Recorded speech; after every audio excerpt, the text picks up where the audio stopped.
നമുക്കൊന്ന് ചെമ്മീൻ കൊണ്ടൊരു ബിരിയാണി തയ്യാറാക്കിയാലോ? വേഗം തയ്യാറാക്കാം. അപ്പോൾ വീഡിയോയിലേക്ക് പോകാം.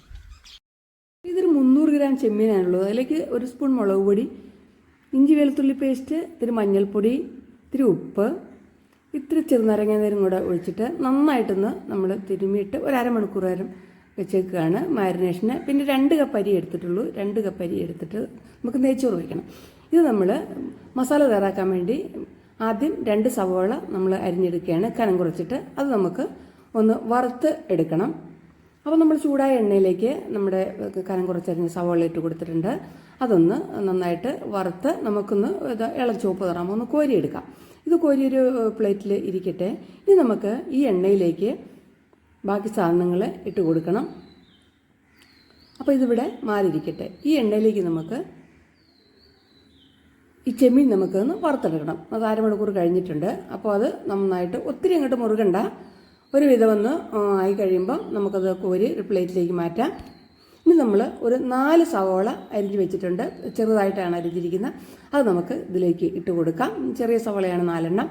അത് നമുക്ക് ഒന്ന് കുറച്ച് നേരം ഒന്ന് സോട്ട് ചെയ്യണം. അത് കഴിയുമ്പോൾ നമുക്ക് ഇതിനകത്തേക്ക് പച്ചമുളക് ചതച്ചത് 4 എണ്ണം, ഇഞ്ചി വെളുത്തുള്ളി പേസ്റ്റ് 1 സ്പൂണ് അത്ര ഇട്ട് കൊടുത്തിട്ടുണ്ട്. അത് ഇട്ട് കൊടുത്തിട്ട് ഇത് ഒന്നും കൂടെ നമ്മൾ സോട്ട് ചെയ്യുക. ഇത് 2 തക്കാളി ചെറുതായിട്ട് മുറിച്ചതും കൂടെ ഇട്ട് കൊടുത്തു. അപ്പോൾ അത് ഒന്നും കൂടെ ഇളക്കിയിട്ട് അല്പം ഉപ്പ് മാത്രം, പിഞ്ചുപ്പ് മതി. അപ്പോൾ ഒന്ന് മൂടി വെച്ച് ഒരു 2 മിനിറ്റ് ഒന്ന് വെന്തോട്ടെ. ഇനി അതിനകത്തേക്ക് ഇത്തിരി മഞ്ഞൾപ്പൊടി, പിന്നെ നമ്മൾ വീട്ടിൽ പൊടിച്ച എന്താണ് പറയുക ബിരിയാണി മസാലയാണ് ഇട്ട് കൊടുത്തു കേട്ടോ. 1 സ്പൂൺ ഇട്ട് കൊടുത്താൽ മതി. പിന്നെ 2 സ്പൂണ് നല്ല പുളി കുറഞ്ഞ തൈര് യോഗർട്ടാണ് ഇട്ട് കൊടുത്തിട്ടുണ്ട്. അതും കൂടി ഇട്ട് കൊടുത്തിട്ട് നന്നായിട്ടൊന്ന് ഇളക്കി കഴിഞ്ഞിട്ട് നമുക്ക് നമ്മൾ വറുത്ത് വെച്ചിരിക്കുന്ന ചെമ്മീനകത്തേക്ക് ചേർത്ത് കൊടുക്കാം. ആ ചെമ്മീനകത്ത് കിടന്നിട്ട് തീ ഒന്ന് കുറച്ച് വെച്ചിട്ട് 1-2 മിനിറ്റ് അതൊന്ന് വേവണം. ഒന്ന് മൂടി വെച്ചേക്കാം. ഇനി നമുക്കത് തുറന്ന് നോക്കുമ്പോൾ നമ്മൾ വറുത്ത് വെച്ച ആ ഒണിയനും ചേർത്ത് കൊടുക്കുന്നുണ്ട്. പിന്നെ നമുക്ക് മല്ലിയില പുതിനയില കുറച്ച് ഇട്ട് കൊടുക്കുന്നുണ്ട്. ഇനി ഒന്നും കൂടെ അല്പം കൂടെ ഒന്നിരുന്ന് വെന്തോട്ടെ. അപ്പോൾ നമ്മുടെ നെയ്ച്ചോറ് റെഡി ആയിട്ടുണ്ട്.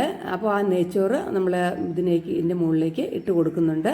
ഒരു 2 മിനിറ്റ് നെയ്യ് ഒഴിച്ച് കൊടുക്കണം. ഇത്തിരി അണ്ടിപ്പരിപ്പ് ഉണ്ടെങ്കിൽ എടുക്കാം, അല്ലെങ്കിൽ സവാള വറുത്തതും മല്ലിയിലയും പുതിനയിലും ഇട്ട് കൊടുത്തിട്ട് നെയ്യും കൂടെ ഒഴിച്ചിട്ട് 5 മിനിറ്റ് ദം ചെയ്തിട്ട് നമുക്ക് നല്ല ബിരിയാണി റെഡി ആയിട്ടുണ്ട്. ഇപ്പോൾ ഇഷ്ടമായെങ്കിൽ ലൈക്ക് ചെയ്യണേ, ഷെയർ ചെയ്യണേ, സബ് ചെയ്യണേ. Thanks for watching.